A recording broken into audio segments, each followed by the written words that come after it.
Good evening. Good evening, and thank you for being here for a very special program offered in conjunction with the Ivory Mirror, The Art of Mortality in Renaissance Europe. I'm Anne Collins Goodyear, and together with my husband Frank, I have the pleasure of co-directing the Bowdoin College Museum of Art. Since the opening of the exhibition, and in the weeks before it closes in late November, we have had and will continue to have the opportunity to address many of the philosophical questions the Ivory Mirror poses. Tonight, we have an opportunity to focus on the materiality of the objects on view in the exhibition themselves.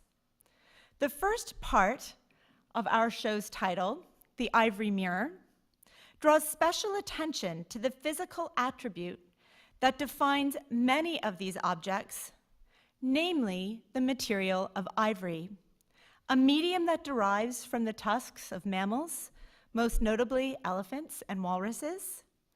The works that come together in our exhibition were crafted 5 centuries ago. While we have much to learn from their complex philosophical claims and the aesthetic achievements of these artworks, the objects also pose important questions that resonate in new ways today as we consider the significance of ivory in the context of our strong collective investment in protecting the animals put at risk by the ivory trade. This evening, we will have an opportunity to hear from 3 experts about this topic, each of whom brings a distinct perspective to the question of collecting, interpreting, and exhibiting works made in ivory. We'll hear first from Steve Perkinson, Peter M. Small Associate Professor of Art History, curator of the Ivory Mirror and editor of the accompanying catalog. A highly accomplished scholar with numerous peer-reviewed journal articles to his credit, Steve is also the author of The Likeness of the King, a prehistory of portraiture in late medieval France. This volume was the recipient of the 2009 Maurice D. Fourkosh Prize for Best First Book in Intellectual History. Steve's scholarship has been supported by the Niederländische Forum of the Freie Universität Berlin, the Alexander von Humboldt Foundation, the J. Paul Getty Postdoctoral Fellowship in the History of Art and the Humanities, and a faculty research fellowship from Bowdoin College. He will be followed by our colleague, Dr. Genevieve LeMoine, curator and registrar at the Peary-MacMillan Arctic Museum, where she has been a member of the staff since 1996.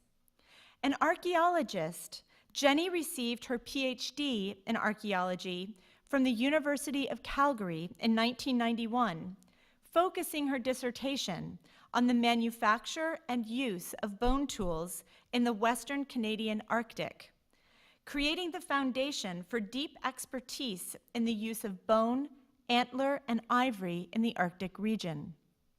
Her ongoing archaeological fieldwork in the Canadian Arctic and Greenland has been supported by several National Science Foundation grants and continues to lead to numerous publications, including a recent article in the journal Arctic. Our panel will conclude with remarks by Stephen Josh Knerly, Chief Executive Officer at Hahn Loeser Parks LLP, where he co-chairs his firm's business practice group, in addition to practicing in many other areas. A member of Bowdoin's class of 1972, Josh received his JD from Case Western Reserve University School of Law and his master's from the Fletcher School of Law and Diplomacy. An exceptional member of his community, both at home and internationally, Josh is a director of the Holden Arboretum, Honorary Council of France in Cleveland, Ohio, and a Chevalier of the French Legion of Honor, an award conferred by the French government in 2015. Tonight, we ask him to speak in his capacity as an expert in art law. Indeed, among his numerous clients is the Association of Art Museum Directors, or AAMD, putting him in a position to help determine best practices for a broad number of topics concerning art museums today. On a personal note, Frank and I cannot thank Josh enough for the exceptional guidance he offered the museum as we navigated the complex questions associated with borrowing and exhibiting ivory as the museum worked with Steve Perkinson to develop the Ivory Mirror. I think we can all agree that it's hardly surprising that the best advice available would come from a Bowdoin graduate. Following Josh's remarks, we will give the panelists an opportunity to ask questions of one another, and we'll then open the floor to questions from the audience. Thank you so much for being here, and please join me in welcoming Steve Perkinson, Jenny LeMoine, and Josh Knerly.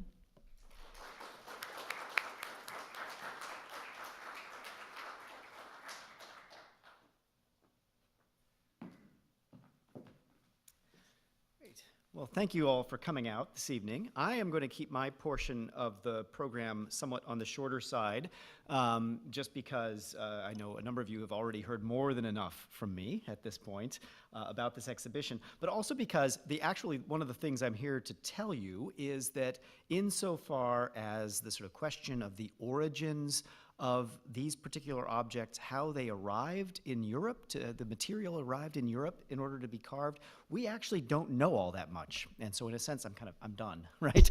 I've told you everything I know.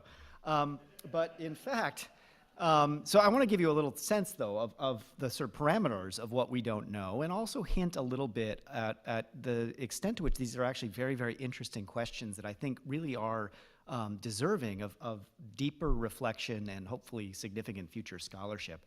I'm showing you on the screen one of the objects in the exhibition. This one comes from New York, from the cloisters, and it's one of my favorite objects, and I'm actually showing it to you in large part because, it's one of my favorites. I just absolutely love it. I love the jester in particular that you see here.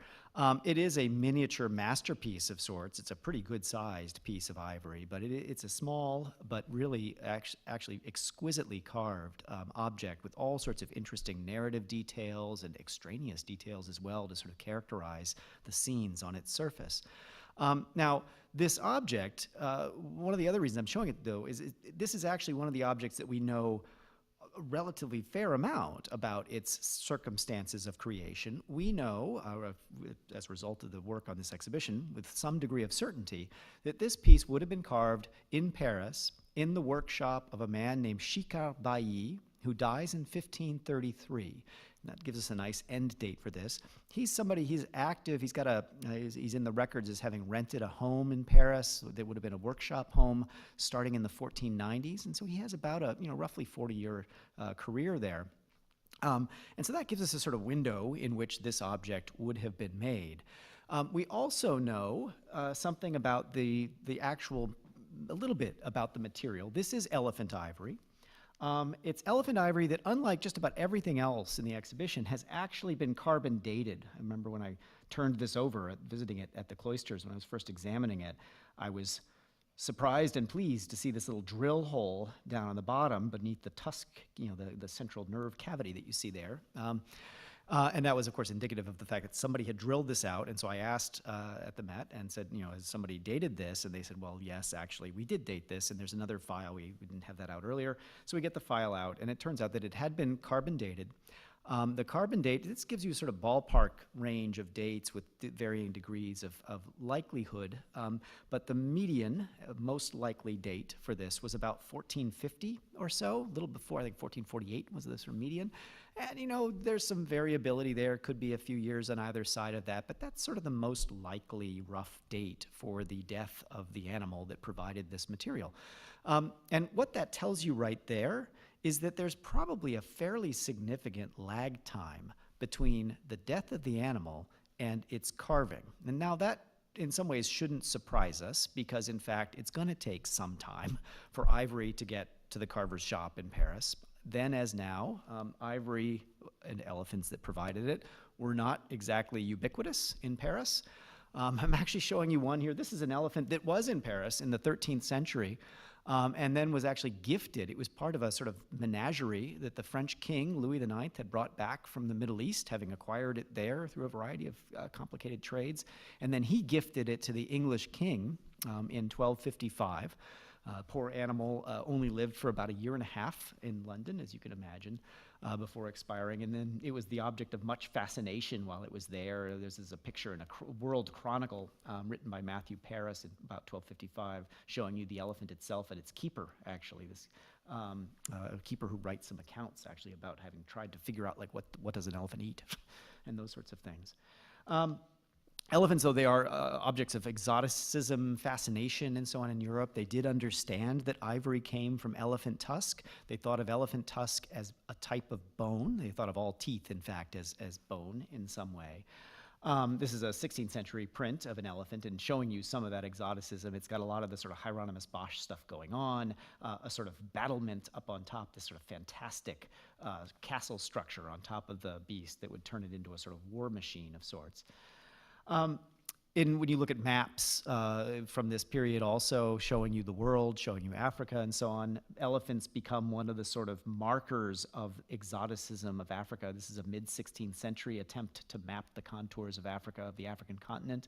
And the elephant here is, of course, treated in exactly the same sort of exoticizing way as the one-eyed folk that are understood as living down there. This is based on accounts from Pliny, an ancient Roman author who describes the far extents of the world and so on. Now, in fact, as Europeans are coming upon Africa in the 16th century and learning a little bit more about it, they are encountering what were, in fact, very sophisticated societies and very sophisticated trade routes. Now, those trade routes, over the course of previous centuries, had provided, on occasion, raw materials of a whole variety of sorts to Europe to make use of in art making, and that would include ivory. Ivory, in fact, in significant quantities, arrives in Europe in the 13th century, where it gets used to make objects like this little folding portable altarpiece, private altarpiece you see here. But in the 15th century, for a whole variety of reasons, the very complex trade routes and networks, the links in these chains that comprise these trade routes, begin to break down. There are a whole bunch of reasons, some of which you understand. The Ottomans come in and take over the former Byzantine Empire in the Eastern Mediterranean, and that breaks a whole bunch of links in the chain. But a whole bunch of other things happen that seem to have really greatly problematized European access to ivory. And so there's a period of about 80 or 90 years when there is very, very little ivory being carved in Paris. By the time Shikar Bai comes along, suddenly ivory is, at least occasionally, available in significant supplies, significant quantities. And the reason for that is that the Europeans, the Portuguese in particular, are starting to try to find ways of reestablishing some of those connections between Europe and the East. They want to connect to the sort of Silk Road that brings all sorts of materials over land, right, from China. They want to connect to the various spice routes that lead across the Sea of India, the Indian Ocean there, off to India and off even farther east.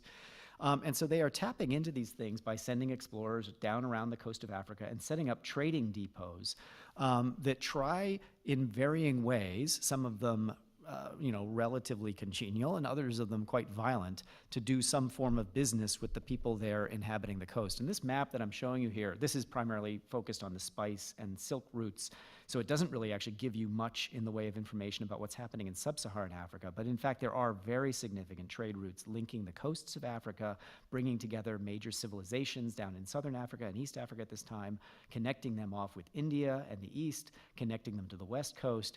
And the little we know is that along those trade routes, there's a whole lot of different materials passing along. Ivory is one of those materials. It is not the most sought out materials. There are a number of groups in Africa that are making all sorts of interesting, what we think of as artworks, right?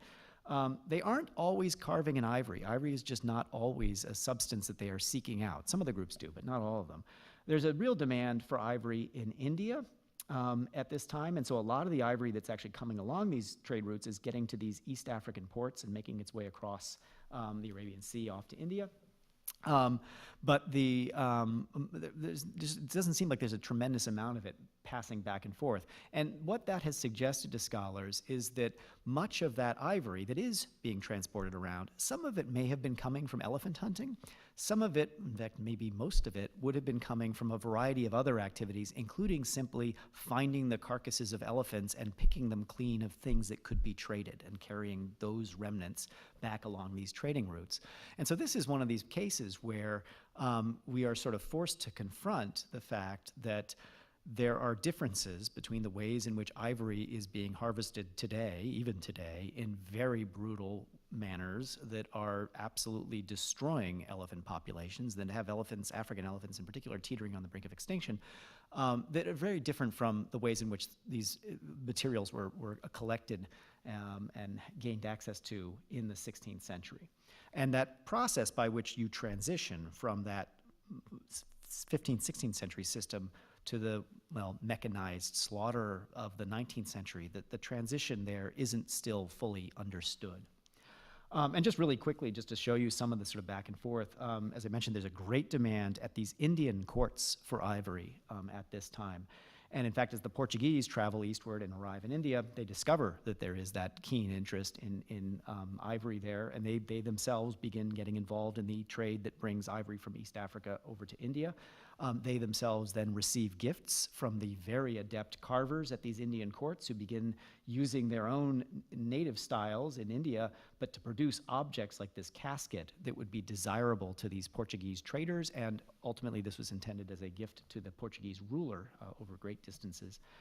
In West Africa as well, the Portuguese encounter local artisans along the coast who are engaged in a variety of sculptural practices, often in stone, actually. But they make sort of common arrangements with these folks to produce objects that are designed for the European luxury market, including things like this salt cellar. This is a container to hold sea salt, basically, which is a major spice and a sort of delicacy in a lot of ways. This one as well, this is missing its top, but it shows you these images carved by a West African carver depicting actually Portuguese travelers with weapons and crosses and so on appearing before them. So trying, the West African artist here is trying to speak a language, a visual language that would be appealing to that Portuguese audience. So in short, again, what we know is that there is this opening of African sources of ivory, and also, I should point out, Indian sources of ivory back to Europe in the years right around 1500. Albrecht Dürer, in his travel journals, reports having purchased, I think it's in Cologne, in the city of Cologne, in what's today Germany, having produced objects that he describes as ivories of Calicut, which is his term for saying India. And these appear to be sort of carved items that are being shipped back from all the way over from India.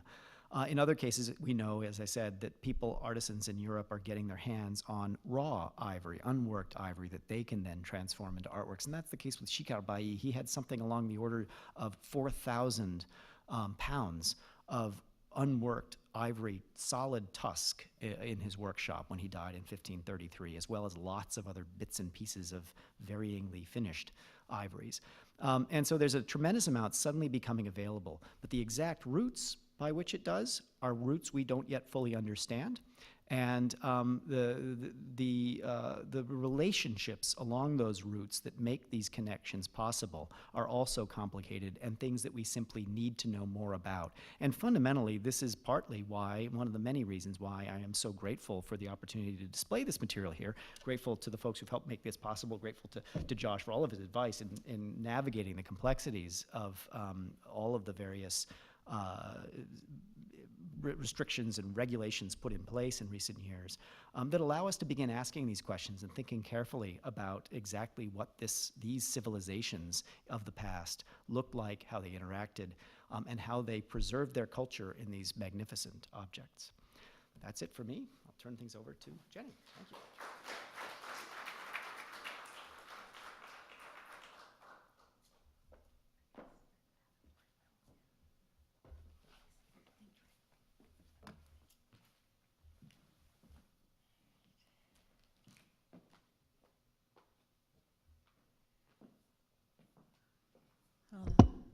Thank you, Steve. That was really very interesting, and perhaps later we can talk about walrus ivory coming into Europe before the I wouldn't say glut, but the rush of all the elephant ivory that arrived. So I come from a very different background. As an archaeologist and working in the Arctic all these years, I'm going to talk to you about Arctic ivory, walrus, very photogenic creatures. Lots of people are very fond of them, and certainly both prehistorically and contemporary Arctic peoples love them for lots of different reasons.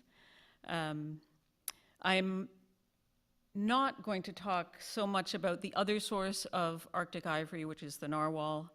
I felt I had to put in this picture of another Bowdoin grad, also an archaeologist. Have we got oh, there it is. This is Matt Gallen, class of 2001, who was in Greenland with me in 1999, and we couldn't resist posing with quite a good-sized narwhal tusk that one of the hunters had brought into town that day. And this is a historic image of a hunted narwhal. Narwhal do continue to be important to Arctic people, both as a food and as for their ivory. But just for simplicity's sake today, I'm going to just really talk about walrus ivory. As a material, it is, biologically speaking, identical to elephant ivory. It's dentin, cementum, the same kind of stuff, but it is visually distinct. It's relatively simple. If you have a big enough piece to tell walrus ivory apart from elephant ivory, the main thing to look for is this.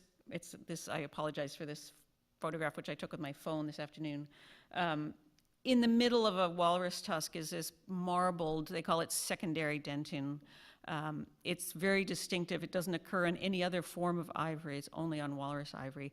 But it does appear in carvings, and you can see it as a tusk is sectioned and cut into pieces to make carvings. And it makes it immediately evident that it's a piece of walrus ivory. There are other features as well that I'm not going to get into right now. But walrus ivory is a really important material in the Arctic and has been for thousands of years. If you imagine a treeless landscape, when you find something that's this size, and they can be quite big, it's solid, unlike bone, for instance, which is hollow. It's durable, it's tough, but it's also relatively easy to carve, and it can hold its shape and hold fine detail in a carving. And so it's a material that's really unlike anything else that the Inuit and their ancestors in the Arctic had to work with. So they used it for lots and lots of things, and they appreciated it not just for its inherent beauty, but for its material characteristics. As I say, they've used it for a very long time. As an archaeologist, I can't resist showing old things, and this is, we think, the oldest piece of art, certainly in the Canadian Arctic, but also perhaps in the North American Arctic, carved from walrus ivory. A little masquette figure, it's only about 3 inches high, that was found on Devon Island in Nunavut in 1986.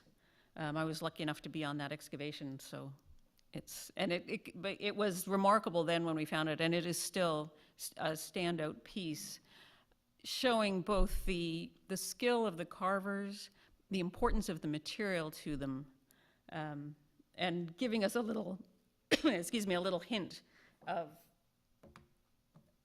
what they considered important. This is interpreted as perhaps an elderly person, but almost certainly a tattooed person. Excuse me.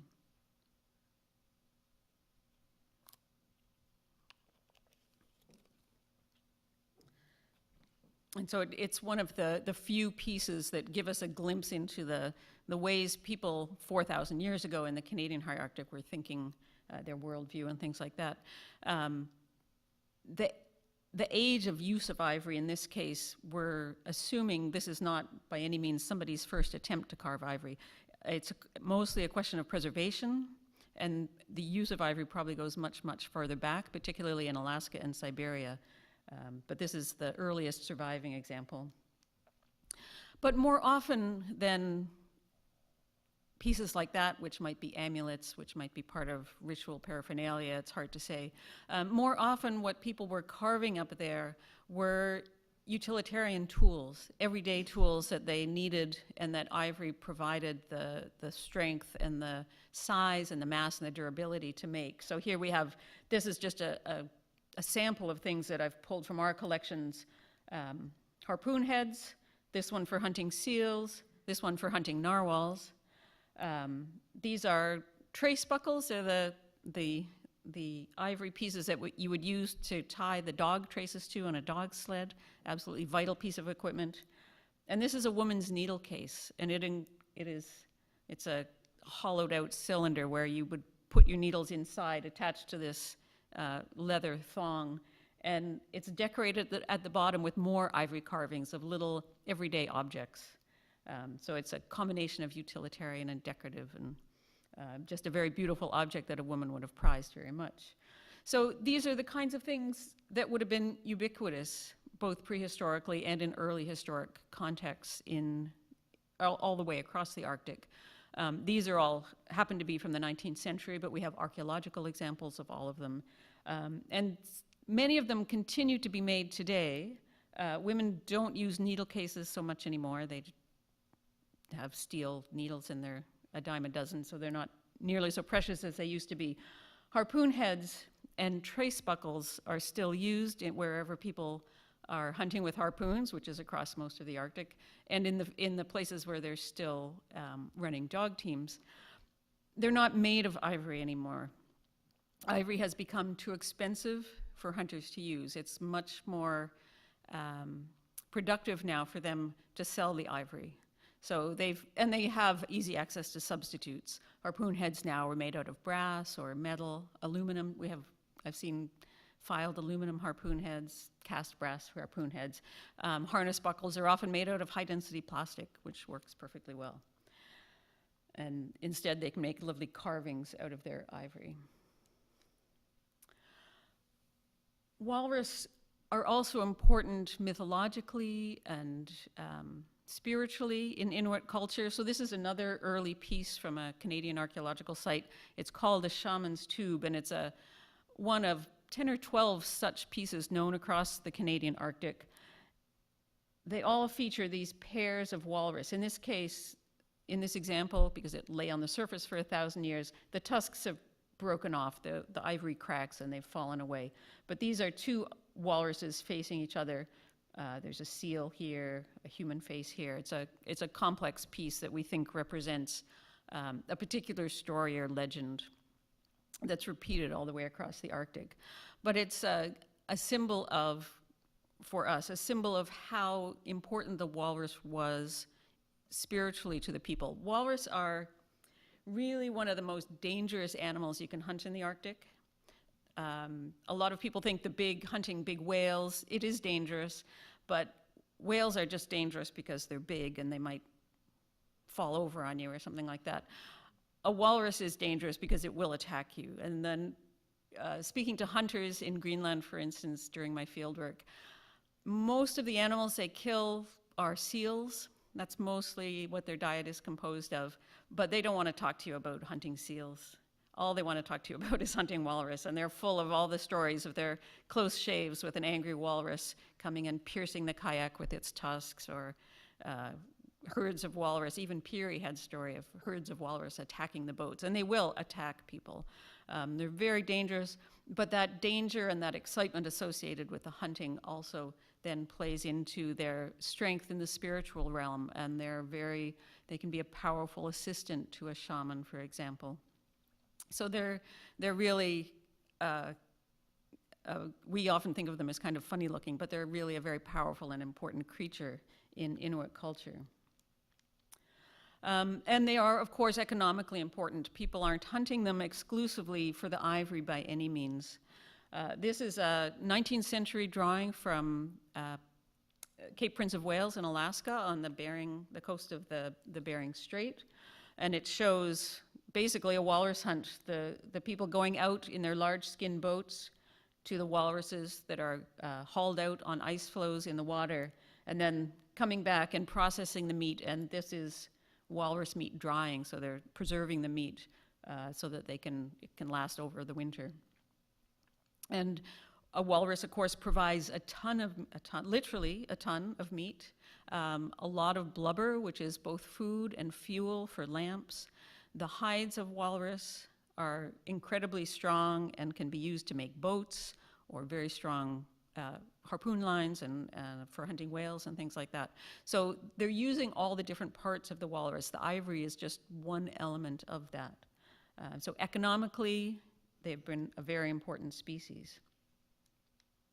And they're still a very important species today. There are communities, particularly in Alaska, this is from Savunga on St. Lawrence Island, right in the Bering Strait, where walrus is really one of the most important elements of the subsistence hunt. So these are very small communities, they're remote, there are very few opportunities for employment where you're getting paid cash, and yet it is a town and you do need to have cash, but you also need to feed your family. So the walrus hunt in particular, which is the most traditional, or one of the most traditional hunts in that area, is extremely important. This young man, Felix, is holding, I really like this, he's holding a walrus heart. Big, walruses are big, their hearts are big, and walrus heart is quite a delicacy, which might surprise you. We have even among the journals in our collection, the chief engineer of the Roosevelt, who was in northern Ellesmere Island in 1905, 06, and 08, 09. He recorded every day what he wrote for dinner, and he commented that his very favorite was walrus heart. I personally haven't tried it. I'm sure it's good, but it's popular in Savunga as well, as you can see here. But it's really hard to overemphasize how important the hunt is to these people. And it's also hard to overemphasize how difficult it is to maintain the hunt in modern times, where you have to go out because of things like the federal government moving people into communities, kids having to go to schools, needing access to health care and things like that. People are living in permanent communities. They don't necessarily have access to the kinds of transport that they used to have. So they have motorboats to go out and hunt walrus, but they have to buy gas, and gas is expensive in Alaska. All of the traditional subsistence activities nowadays require access to money, and yet they don't necessarily provide money themselves. A lot of the products of a subsistence hunt aren't really marketable. They're there to be eaten or to be used by the community, but you can't really sell them. And an important exception to that is ivory. And so in Alaska particularly, ivory carving is a really important part of the craft industry and a really important source of money for a lot of the hunters. There are people, mostly men, doing the ivory carving, but not exclusively men. And they're very rarely full-time artists. They're using the ivory carving as a way to support their lifestyle as hunters in a lot of cases. These are just a few examples of ivory carvings from our collection that have been bought over the last 15 years, say. I purposely picked two that highlighted the spiritual aspect of walrus, because I think it's interesting that they're using walrus ivory carving to do that. But that's by no means the only subject matter.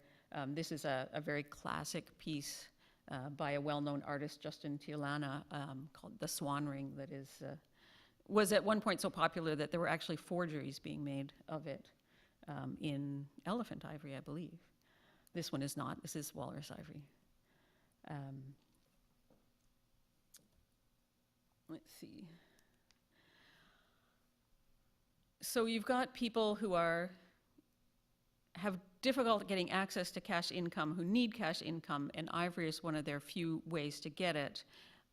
And tied up with that, of course, is also the need for a subsistence, for eating and eating traditional food, which is, in many cases, walrus. And one of the most interesting things that's happened in Alaska in terms of the walrus hunt in most recent years is the development of this. This is the Facebook page. There's a web page as well. It's called the Sea Ice Outlook for Walrus.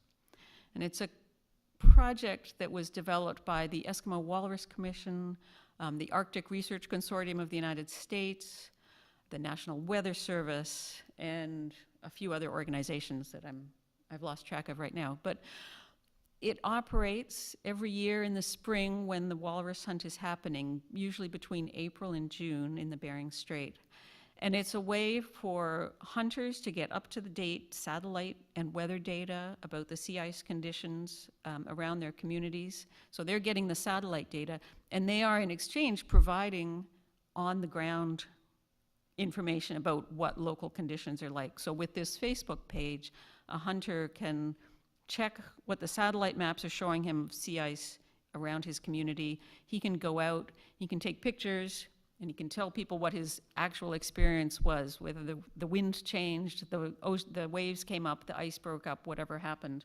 This actually is one of the last entries from this spring, with a hunter talking about the difficulties they had, and indeed the ice was very much broken up, and the conditions became quite dangerous, and somebody had to come and help them get their boats in and go out and rescue their snowmobiles.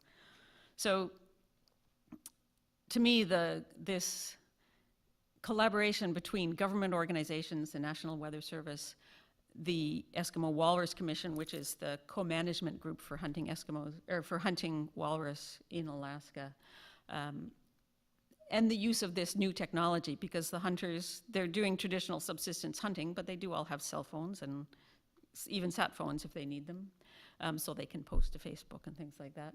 It's an indication of the importance of the hunt to the community and the recognition by organizations like ARCUS and the National Weather Service of how vital good information is to these hunters as they're going out on the sea ice. One element of this is that the hunt, I've talked about economic challenges to the hunt, but there are really three main challenges that I'll finish up talking about to the hunt and to the production and use of ivory in these communities. The first one, which you've all heard lots and lots about and probably seen photographs like this of thousands of walrus hauled out on land. This is climate change. The Bering Strait, this whole region is seeing significantly less sea ice than it used to, and walrus are dependent on sea ice.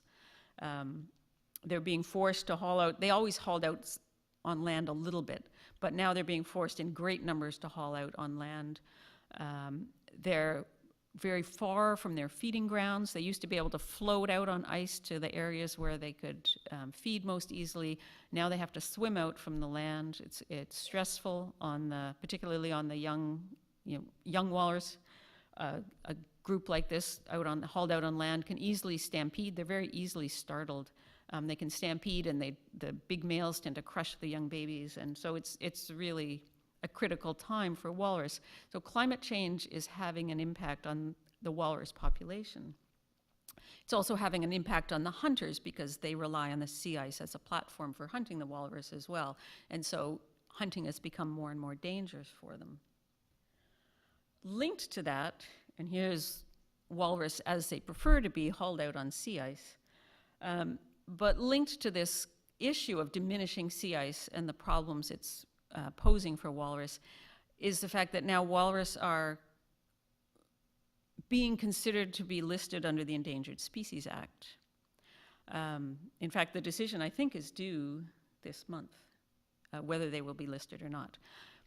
Listing in itself will not affect the subsistence hunt. The hunt takes, relatively speaking, so few walrus that it's not considered to be impacting the population in a negative way. But it does create, for the hunters, a real public relations problem. They'll still be able to hunt, but it gets you get a lot of bad press when you're hunting a species that's listed under the Endangered Species Act. And then to make matters worse, the recent ban on elephant ivory, total ban on elephant ivory in the United States by the federal government, is also creating a lot of bad press for native Alaskan ivory carvers. The ban specifically excludes walrus ivory. Walrus ivory is also if it's hunted and carved by native carvers, is also permitted under the Marine Mammal Protection Act. It's permitted under the Endangered Species Act. So the carving and the sale of Alaskan walrus ivory by Alaskan native carvers is totally legal, but people don't realize it. We experience this in the museum. We sell ivory carvings in the museum, and we're always getting questions about the legality of it. People can't immediately identify walrus ivory versus elephant ivory, and they just don't understand all the legal ramifications of it. And it's impacting, particularly most recently, the elephant ivory ban is impacting sales, and it's impacting the cash income of the carvers. It's gotten so bad that the Alaskan Crafts Commission and the National Fish and Wildlife Service have actually created a brochure, and we have a few copies here if you're interested, that Anne brought along, a brochure to explain to consumers the legalities of buying Alaskan ivory. It is legal, and it is really an important resource for the Alaskan hunters. I just want to finish up, because I think I've probably gone on too long, not as an art museum, but as a history and ethnography, a museum of ethnographic and indigenous cultures. We will continue to collect ivory. We're faced sometimes with these legal issues that I'm hoping Josh will talk about importing ivory. But we feel it's really important for us to communicate, to add our voice to the telling the story of why people are hunting ivory, why people are carving ivory, how important it is to them over thousands and thousands of years in their culture, and that people need to know about it and enjoy it while they can. And just to close, this is a photograph from the Siberian side, the other side of the Bering Strait, taken by Brian Alexander, not of ivory, but of a walrus skin boat being used to hunt seals in this case, only 10 or 15 years ago. So it's the ivory and the hunting of walrus is part of the whole cycle of subsistence in a lot of these communities. You can't hunt the seals without the boat, but you need to hunt the walrus to get the boat to hunt the seals, and it just goes around, and it's all a nice big circle. I'm going to finish for now and turn it over to Josh, and then hopefully we'll have some interesting discussion.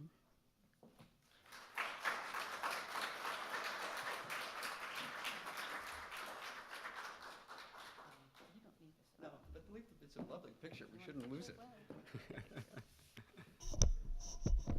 So, thanks, Jenny. So, I mean, as Jenny pointed out, when we think of ivory, I think immediately we think of elephant ivory, and usually African elephant ivory. But actually, in American museums, you can find lots of objects made with ivory that has nothing to do with elephants, or at least African elephants. So, for instance, Asian elephant ivory. A little known topic, Syrian elephant ivory, which is an extinct species. Mammoth, yes, people actually do go out and find mammoths and use the tusks. Walrus, hippopotamus, sperm whale, killer whale, narwhal, warthog. And every one of these has different legal ramifications to it, so it becomes a very complex topic.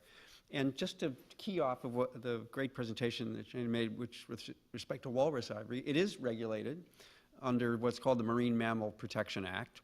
But just to show you how complex it is just for that particular type of ivory, can you sell raw walrus ivory? Well, yes, you can if you're an Alaskan native, and no if you're not.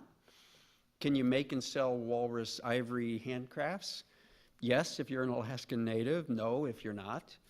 Can you own, buy, or sell fossilized ivory from walruses that died before 1973? Yes, you can. But the most complicated area in the law, at least for me, is around African elephant ivory.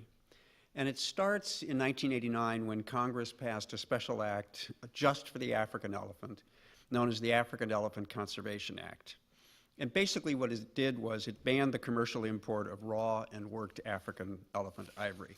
And if you look at that law, you'd say, okay, game over, no more trading in African elephant ivory. But Fish and Wildlife said one day, well, okay, that's what Congress said, but we're not really going to listen to Congress.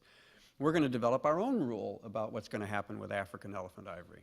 And so they implemented what's called a special rule that allowed the trade to continue, at least as to antiques, something over 100 years old, and certain so-called pre-act ivories that's too complicated for me to try to even understand in order to be able to explain it to you. But in 2013, President Obama issued an executive order committing the U.S. to an enhanced effort to stop wildlife trafficking generally, and he created an advisory council to propose recommended steps. And in 2015, Fish and Wildlife issued a new special rule, essentially banning the importation of African elephant ivory, except for very limited purposes, luckily, for the exhibition that I hope you all get to see. Those exceptions were musical instruments that met certain special requirements, household moves, and traveling exhibitions, as long as they were removed from the wild before 1976, and they hadn't been sold after February 25 of 2014. It's an important distinction, which, by the way, I've never understood why they said if it was sold after 2014, you couldn't bring it in on a traveling exhibition. Fish and Wildlife also said that they would now enforce specifically the species identification. So what that means is when you bring in a work of ivory into the United States, you have to be able to tell Fish and Wildlife what it is. And if you can't tell what it is, you can't bring it in. Well, this new rule caused all sorts of problems. So suddenly orchestras couldn't bring their instruments in. There's a famous case of a whole orchestra that was basically told, well, you can't come to the United States for your tour. There was national media attention, some of you may remember this, when two teenagers from New Hampshire had their bagpipes confiscated when coming home from a band competition in Canada. They ultimately did get them back because the furor was so huge that Fish and Wildlife basically said, please take your bagpipes and go back to New Hampshire. Works of art that were coming in for US exhibitions were delayed because Fish and Wildlife had required a very special type of certificate from foreign countries in order to permit that ivory to come into the United States. But when you went to the foreign country and said, can you give me this certificate, the foreign country said, we've never heard of it. So that delayed exhibitions. And then there was a huge consternation over the species identification because while walrus may be relatively easy, telling the difference between Asian and African elephant is not so easy. And what Fish and Wildlife said was, well, there's a really easy way, we can do this with DNA testing. And so everybody said, oh, well, okay, fine, DNA testing. Now, for those of you who've been through the exhibition, you've seen how small these objects are. And when you said to Fish and Wildlife, so how much do you need for a DNA test? They said, well, maybe like a thumbnail scrape. So now you're going to ask the Victoria and Albert if they'll lend you their object, and you're only going to take a thumbnail scrape off of the object in order to do DNA testing. That was a non-starter for most museums. And then in 2015, Fish and Wildlife started a process of considering even more stringent restrictions on African elephant ivory. So at this point, maybe to digress for just a second, because you may be asking why I've been droning on about the law, but why is it that art museums want to acquire things made out of ivory in the first place? And as so aptly represented by both of the people who came before me, ivory's been a medium of expression for artists and artisans for centuries. And art museums, of course, exist to educate and display and study and make available to the public great works of art, works of human artistic expression. And I think this is a really important distinction, which is ivory is simply the medium for the expression of an artist. And that's what art museums are all about. But with this 2015 Fish and Wildlife rule, overnight, American museums could no longer acquire antique African elephant ivory objects, again, those over 100 years old, and import them into the United States. On the other hand, museums and collectors could acquire in lots of countries around the world, on the London or the Paris or the Swiss markets, but American museums could not. So that was one issue that the American museums were worried about, but they also began to become much more worried about the public perception of ivory and what it meant to be collecting ivory, because there began to be a lot of dialogue. For instance, there were people who said, art museums should never acquire another work with African elephant ivory, or mammoth, or even though it's not ivory, rhinoceros horn, regardless of how old the object is. Some people suggested that all works containing ivory should simply be destroyed, should take them out of the marketplace. And then some other people said, well, maybe if not destroyed. I mean, somebody actually did call a museum that I know and said, you should take all your ivory and you should put it in the basement for 100 years. And then after that, you could bring it back out again. And the argument, by the way, it's not a crazy argument, is that beautiful works of art containing ivory inspire people to acquire ivory works. That inspires them to buy new ivory, which fuels the illegal trade. So American art museums in particular, and the orchestras, by the way, realize they need to educate people, and in particular people at Fish and Wildlife, about art, ivory, and collecting by American museums. And I must say, Fish and Wildlife has really been wonderful to work with. They were very receptive. They wanted information.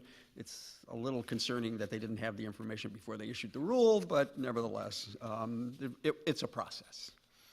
And I think Fish and Wildlife was surprised, for instance, to hear that by having this restriction on traveling exhibition, that an object couldn't be sold after February 25 of 2014, which, as you can imagine, as time went on, was going to capture more and more objects, created a problem for American museums that were simply trying to put on exhibitions. And that the range of objects that they were talking about was much more extensive than they understood. So, for example, many 17th and 18th century portrait miniatures are actually painted on ivory. And the museum folks who came to these meetings explained this to the Fish and Wildlife people, and they were surprised. They'd never thought about that. So, for instance, the Bowdoin Art Museum has a number of these portraits on ivory, including two from 1804 of James Bowdoin III and his sister Elizabeth. One of the art museum directors explained, when you talk about ivory objects and ivory objects that are less than 100 years old, you're talking about Fabergé eggs, many of which were made from ivory. And then the museum folks were able to explain to Fish and Wildlife, because they're always concerned about old versus new. There's so many fakes in the marketplace, or not fakes, but in other words, new ivory is brought in. It's made to look like old ivory and then sold as antique ivory. And that's one of their big concerns. But the museum people were able to explain to them that museums are actually pretty good about telling how old an ivory piece is. And the answer is because they're ivory experts? No, they're not ivory experts. They're art experts. And so when a museum curator says that a work is from an 18th century artist and it's made on or with ivory, by definition, the ivory is at least as old as the 18th century. And that was sort of a revelation for Fish and Wildlife, that they could take curatorial expertise as an example of age. And in fact, curators could even help in terms of species identification, because if you know when a particular work of art was made, where it was made, who made it, and what were the sources of ivory available to that particular artist, then you can pretty much determine whether it's African elephant ivory, Asian elephant ivory. By dating the work and historically identifying the source of the ivory for the craftsman, they're able to then tell the type of ivory. If you have an ancient Chinese work containing ivory, it's unlikely to be made from African elephant ivory. If you have the northern German ivory altarpiece, likely to be made from African elephant ivory, or maybe even the Syrian ivory. So perhaps the biggest takeaway, I think, for Fish and Wildlife was a particular issue around donations, because Fish and Wildlife thought that a donation was a commercial transaction, and commercial transactions were being banned. So you said to Fish and Wildlife, well, why do you think it's a commercial transaction? And Fish and Wildlife said, well, because you get a tax deduction.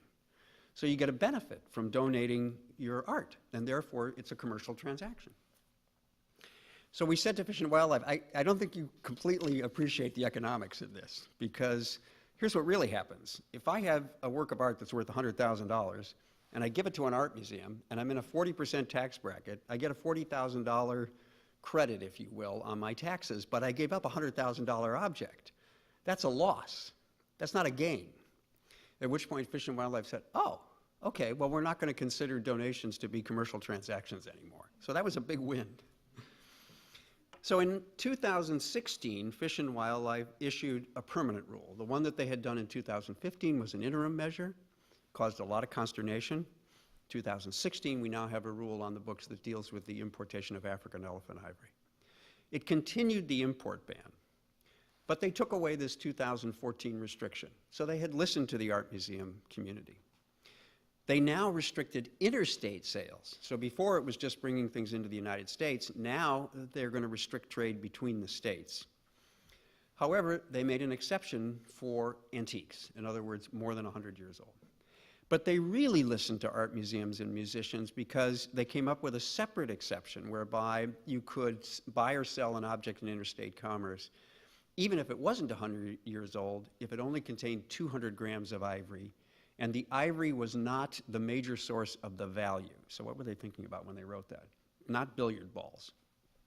What they were thinking about was the little ivory that's in musical instruments. They were thinking about the ivory, little circlets of ivory that are in teapots, for instance. They were thinking about inlay in furniture. So now we have a whole new exception that can move back and forth between the states in commerce. But just to show you that life in the law is never easy, while the federal government was sort of honing in and trying to deal with issues in a way that I think was reasonable and careful, the states all decided to get, or many of them decided to get into the act, and they passed their own laws, some of them dealing with African elephant ivory, some of them dealing with just elephant ivory, some of them dealing with elephant ivory and rhinoceros, some of them dealing with elephant ivory, rhinoceros, and mammoth, interestingly enough. So now we have laws in New York, New Jersey, California, Oregon, Washington, Nevada, District of Columbia, and Hawaii, and that's just based on the look that I did yesterday, which have all passed laws, and these laws are not the same. So now you have this sort of mess, if you will, a patchwork of laws and regulations, the federals with Fish and Wildlife, each one of the states getting into the act. Another issue that, again, was a dialogue between the museums and Fish and Wildlife. When they came up with this 2016 rule, actually, they said, well, if you're going to bring something in on an exhibition, you have to mark it. You have to mark the object so we know where it is and what it is, which sounds perfectly reasonable until you tell the Victoria and Albert, we're going to borrow that 15th century little carved piece, and by the way, we're going to indelibly mark on it the fact that it was coming to the Bowdoin College Art Museum. And when you take it back out and bring it back in for the Met, well, I guess you mark it again. And then when you take it out and bring it back in for the Walters, you're going to mark it again. This was a non-starter. So there was a big explanation, again, with Fish and Wildlife. And they said, oh, okay, well, if you just photograph it, that'll be considered good enough marking. So, but probably the best thing that came about in this 2016 rule that was issued with respect to the African elephant ivory, and I'm going to read this because I think it's interesting, is Fish and Wildlife literally put in the comments when they issued this rule, we received a range of ideas and opinion on how to define a museum and whether or not entities so defined should be treated differently than other groups under the Endangered Species Act. This is a complex issue that warrants careful consideration, as any such decision will have ramifications beyond trade in the African elephant ivory and the scope of this rulemaking. Therefore, we will explore the treatment of museums under the ESA in a separate rulemaking process and seek comment from a broader constituency regarding the potential benefits and risks of an exemption from certain ESA prohibitions for museums.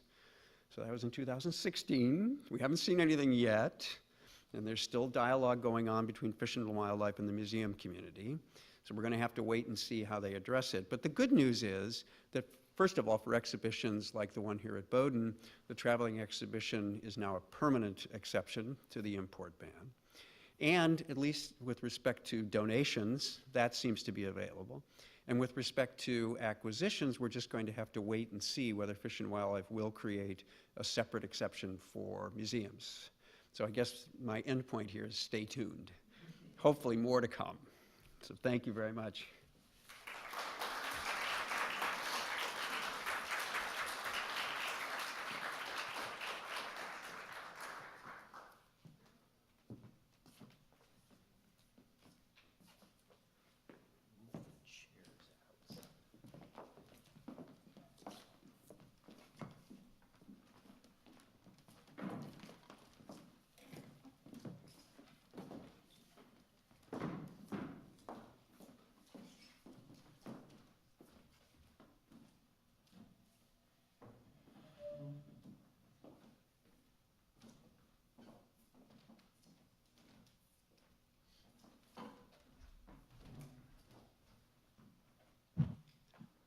Well, great. Well, thank you both very, very much for just two really splendid and incredibly interesting presentations.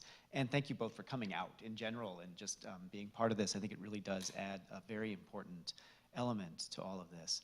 I wanted to just start things off by asking a couple of fairly quick questions. To Jenny, I wanted to ask you, so you talked about the centrality in many respects of walrus product, broadly speaking, and ivory included therein, to native peoples of the North, which, as you noted, cuts across international boundaries, Canada, the US, Russia, and so on. Has that fact of the sort of international enlacement of this material and these cultures, does that add yet another dimension to the sort of complexities that you are dealing with, where you are dealing with the sort of distinctions between indigenous subsistence practices of a native population as opposed to folks moving in from the outside, but then also multiple nations? Is that something that you guys have seen in the Arctic Museum, for instance, maybe? Oh, yes. The fact that I focused, can you hear me? Yeah, okay. I focused on Alaska in part because it is a simpler issue. You don't have to worry about all that international stuff. In fact, the museum's collection is mostly focused on the Eastern Arctic, so Canada and Greenland.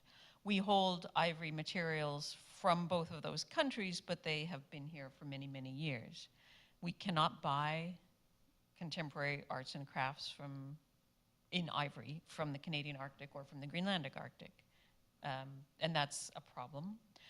We also, as archaeologists, Susan Kaplan, the director, and I also face the issue of bringing in archaeological materials because she works in Canada and I work in Greenland.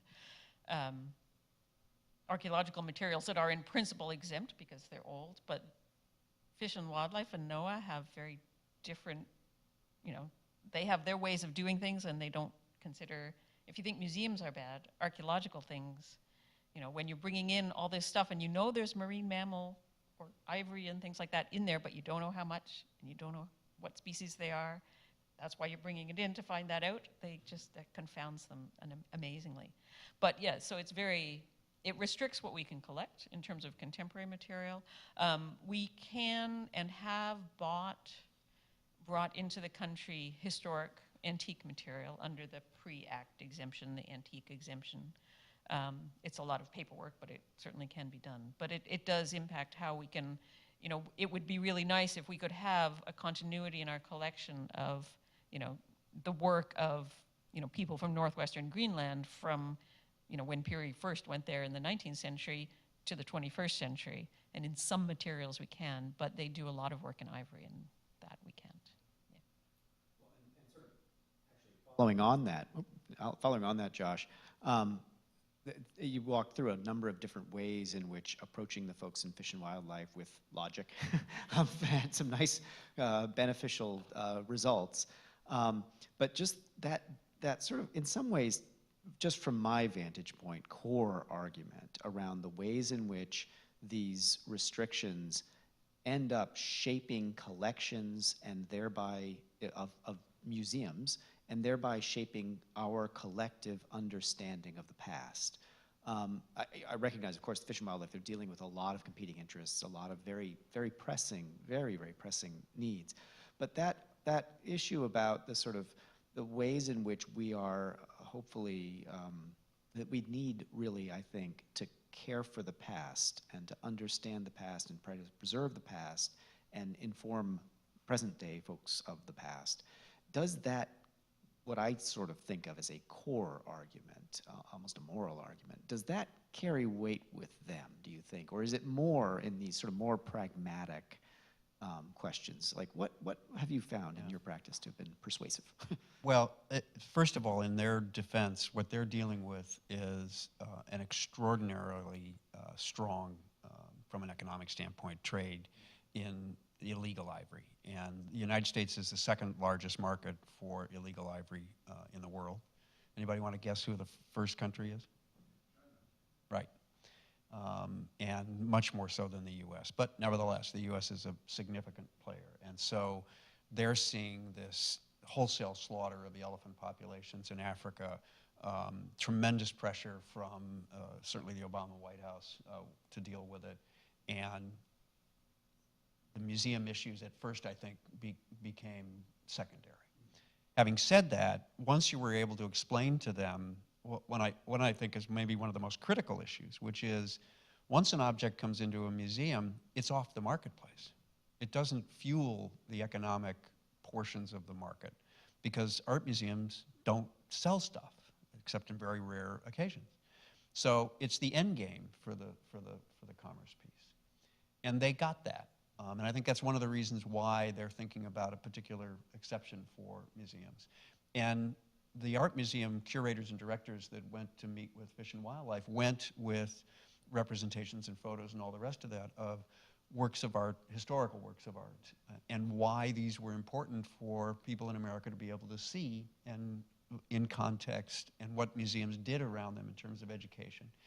And then a number of the museums have done a really good job. I mean, you've got an explanatory plaque right in the exhibition of using ivory in the art historical and artistic context in order to explain how it all relates to what's going on in Africa today, but is different. And they get it, at least the ones who I've talked to. What they're grappling with is, okay, we understand it. Now, how are we going to address it in a way that we can't be accused of fueling once again this illegal market? And that's what they're, I think, grappling with now. But I think they genuinely would like to try to find a way to address it. Very reassuring. Well, keep your fingers crossed. It is Washington. It's not a linear process, I've discovered. Well, I don't want to monopolize this. I'd like to turn this over to folks in the audience who I'd imagine may very well have some questions of their own. And so if you guys have got mics, great. So I would say, ask away.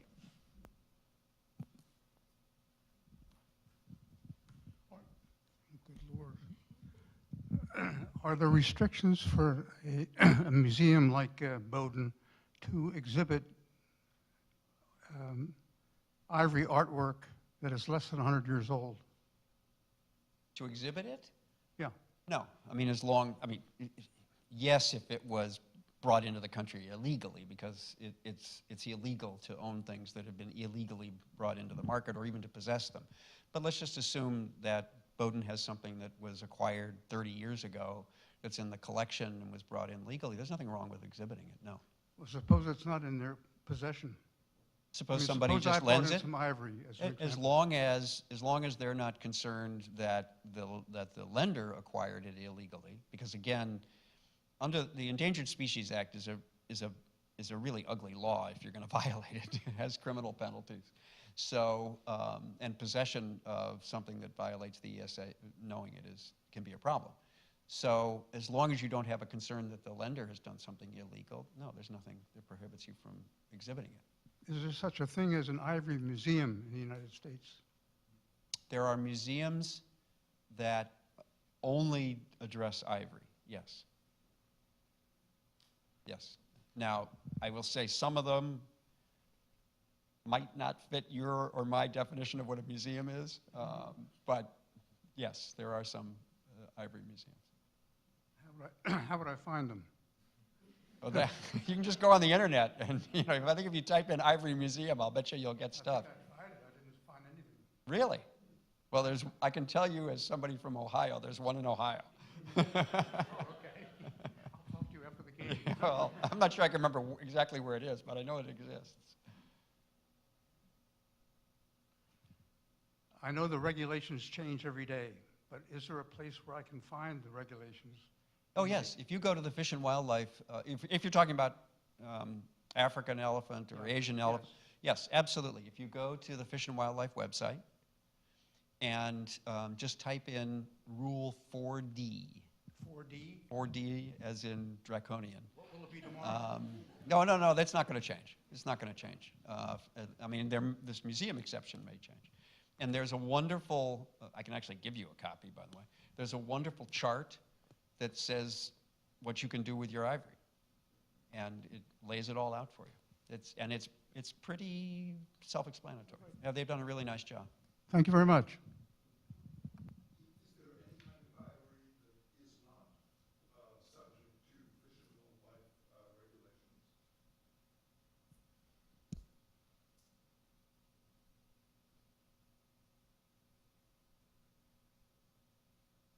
Nothing that leaps to mind.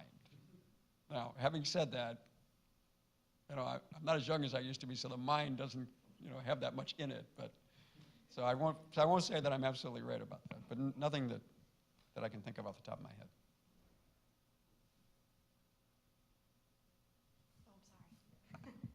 Thank you all so much. This is absolutely fascinating.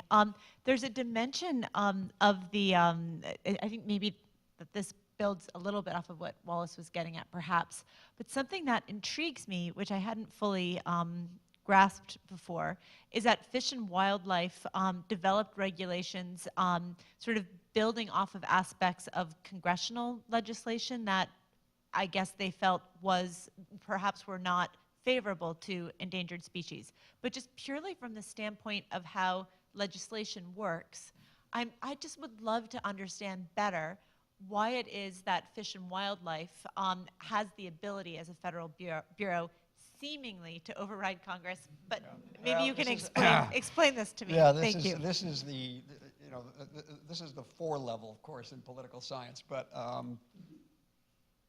so Congress passes this act in 1989, the African Elephant Conservation Act, and basically says you can't bring anything into the country. Fish and Wildlife is the administrative body that has the authority to administer the act. Fish and Wildlife takes the position that they have discretion as to when and where they're going to enforce the act.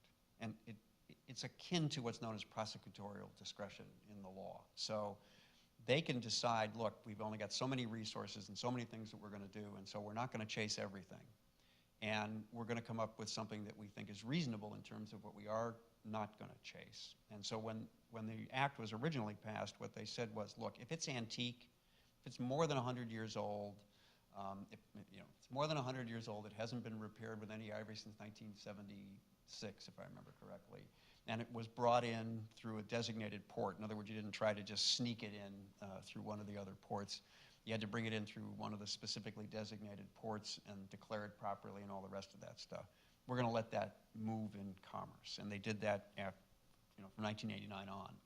And then as in their perception, and I mean, they do a lot of studies on this, so I suspect they're right, as more and more ivory came into the United States, which was made to look like worked old ivory. I mean, there's a whole process about how you can take a relatively new piece of ivory. You understand this much more than I do, so I shouldn't be talking about it.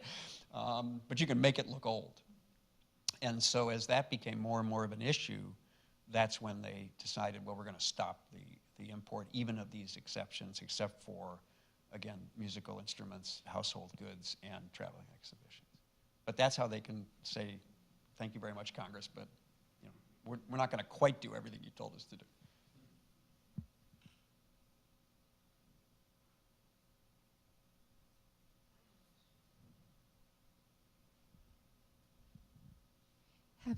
Have you worked closely with the organizations that are trying to protect the animals who have the ivory? You must have had great support, I hope, from those organizations, because what you're deciding has some impact on that. So, certainly the AAMD, I mean, did have meetings with the people on the conservation side, if you will. And I would say that there's the conservation side starts out from the idea that we don't like to trade, period, and you can understand that. But once again, when you have these explanations and meetings and dialogue then I think there's an understanding of how museums may be different and may actually present some opportunities for education that can be beneficial. But, I mean, they come from a very strong position about how they feel about the trade generally. And you can understand why they do. But again, it's a whole process of educating people about what the difference is and the nuances and why some things don't all fit nicely within a set of boxes. Sorry, Steve, I wonder if I could just jump in with a quick question for an archaeologist and an art historian. And this is just sort of a larger concern about scholarship generally and how we think about sometimes the chilling effect of legislation and so forth. So I'd be really interested to know whether Jenny or Steve, you feel that there is not only concerns to be considered with respect to collecting objects and exhibiting them in museums, but whether you think the legislation as it stands right now, and Jenny, maybe you sort of shaded into this a little bit with the conflation of walrus ivory and African ivory, but whether you feel we need to consider the potential chilling effect on scholarship around these objects. If there are difficulties acquiring them to study them, if there is a perceived taint in working with these objects. So since each of you has done such important work in this area, I'd be really interested to hear your thoughts about the implications of these issues for scholarship. Thanks. Well, I don't know if I would go so far as to call it a chilling effect. It certainly does have an impact on how you do your work. And so, for instance, I would not try to bring, when I first got here many years ago, I wanted to bring the archaeological materials I was working on in Canada in so I could study them here. And I quickly realized that would be pointless to even try. In fact, the museum that cares for them just said, no, we're not doing all that paperwork to get it across the border. That doesn't mean I don't study them. It means I have to go there to study them. So it's not a chilling effect on scholarship. The scholarship, I think, will get done. It just won't happen. It'll happen where the objects are in their country of origin, which is not necessarily a bad thing from an archaeological point of view. You know, there's much to be said for them staying, you know, in their country of origin, right?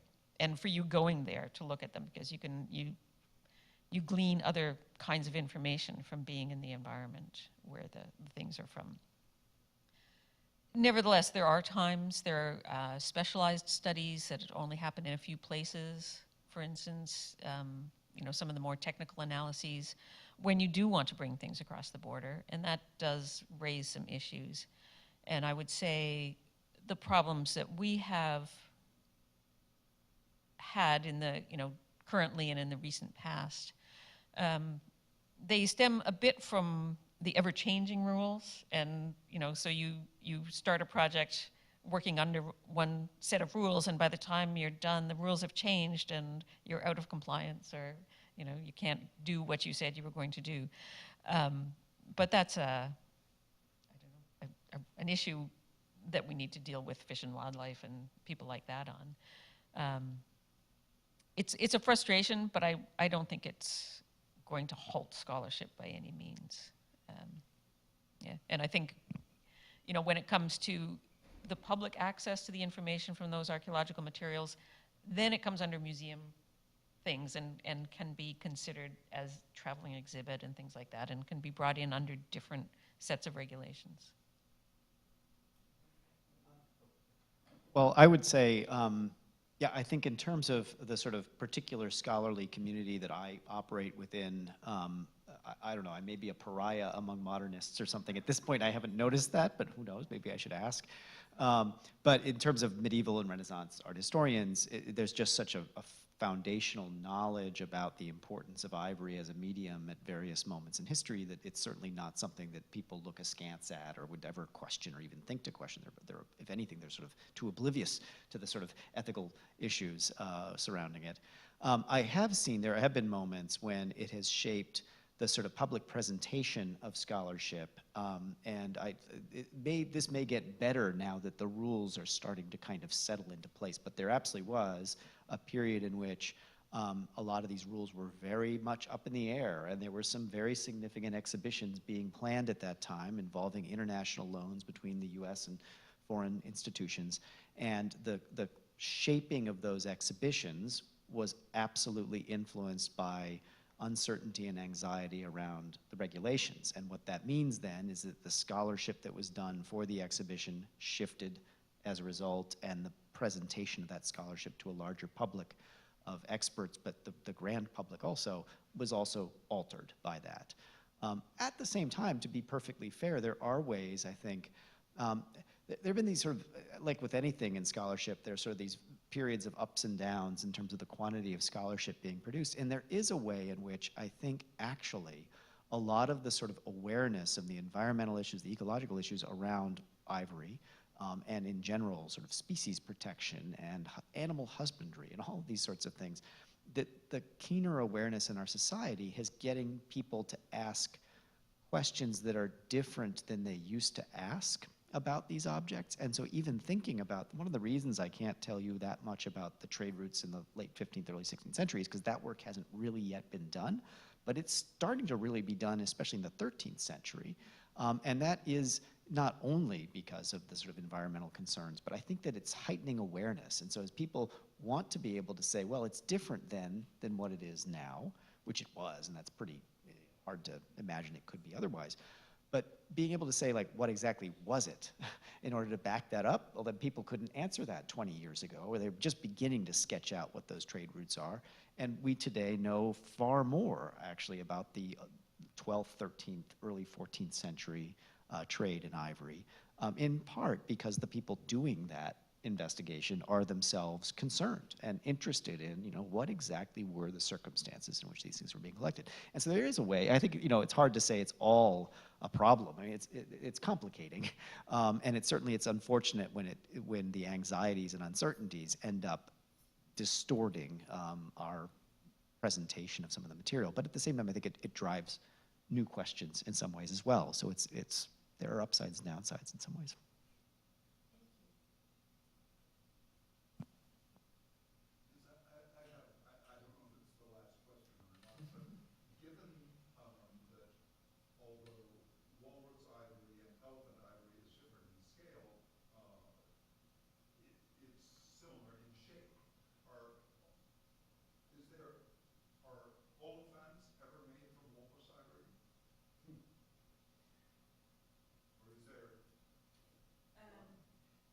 So yeah, maybe. The olifants that I know of are these medieval hunting horns and things, right?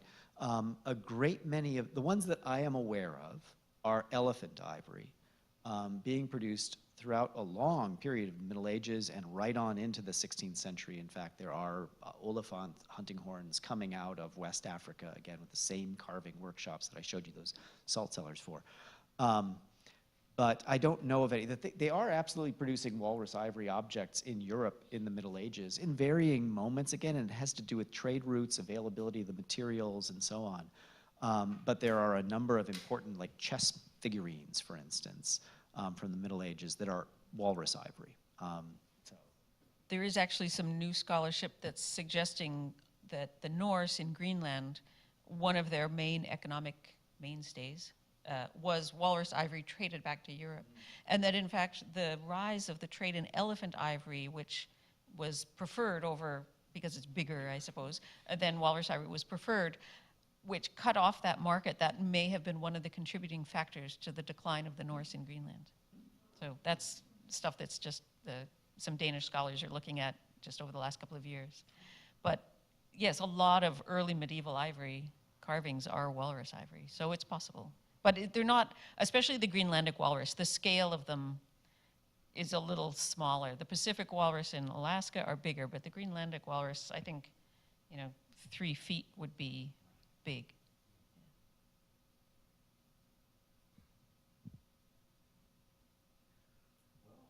Well, thank you all very much. Coming up.